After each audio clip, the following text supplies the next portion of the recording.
नमस्कार जानची किचन को आपण मान को बहुत बहुत स्वागत। आज चलतु मटन करी बनैबा। देखंतु मु एटी 5 ग्राम मटन नैची।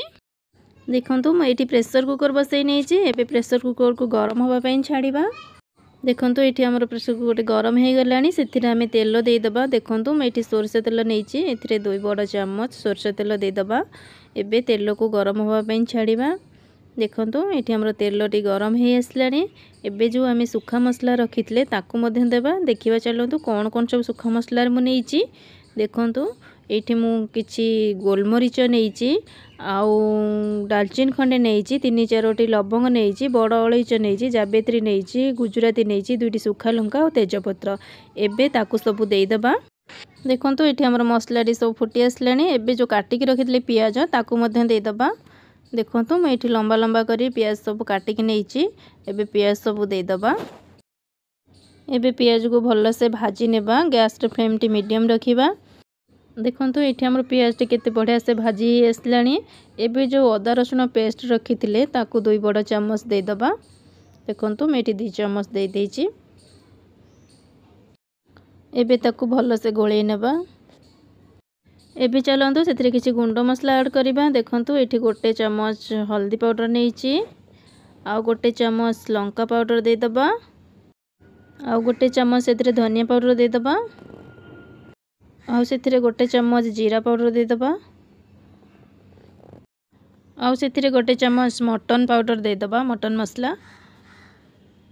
एबे ताकू भल से एपट सेपट करी टिके भल से गोळेई नेबा।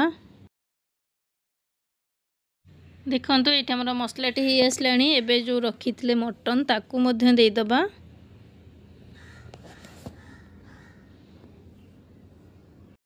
देखंतु मु एठी मटन सब जाक दे देची।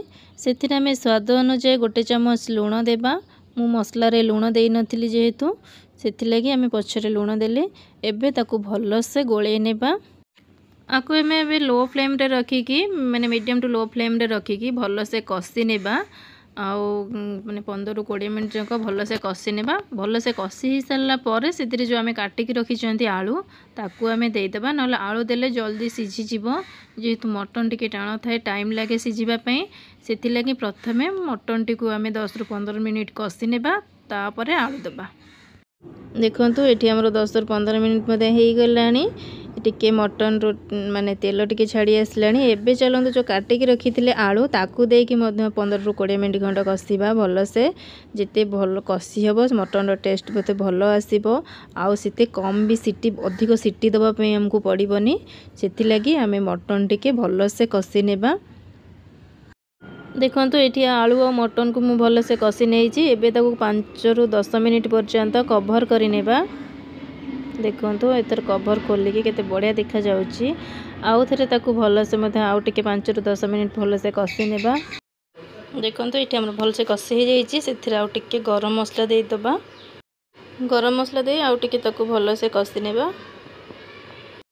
देखंतु एठी हमर भल से मटन आलू कसी ही गला। एथरो सेथिरे पानी देई दबा आवश्यक अनुसार। पानी देई ताकू भल से एबे गोळेई नेबा टिके। एबे ताकू कवर करि नेबा। जेहेतु आमे भल से मटन टाकू कसी देई जे ताकू 5-6टा सीटी दबा। बेसी सीटी दबानी। 6टा सीटी पर्यंत आसिया पर्यंत अपेक्षा करिबा।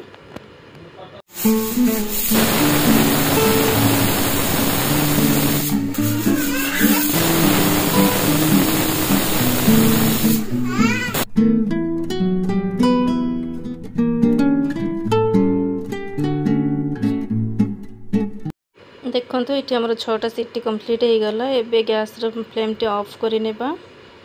ताकू किछि समय पय छाडी देबा। देखंतु एठी किछि समय छाडी देथिले। एथरा खोली की देखि नेबा। देखंतु किते सुंदर देखा जाउची। एबे हमर मटन तरकारी रेडी हे गला। जदि आपण मानकु वीडियो टी भलो लागि थाए निहाती लाइक एंड शेयर सब्सक्राइब करे को भूलिबेनी। आज पय रहूची फेर नै की आसीबी आ गोटे रेसिपी। से पर्यंत रहिली। नमस्कार। जय जगन्नाथ।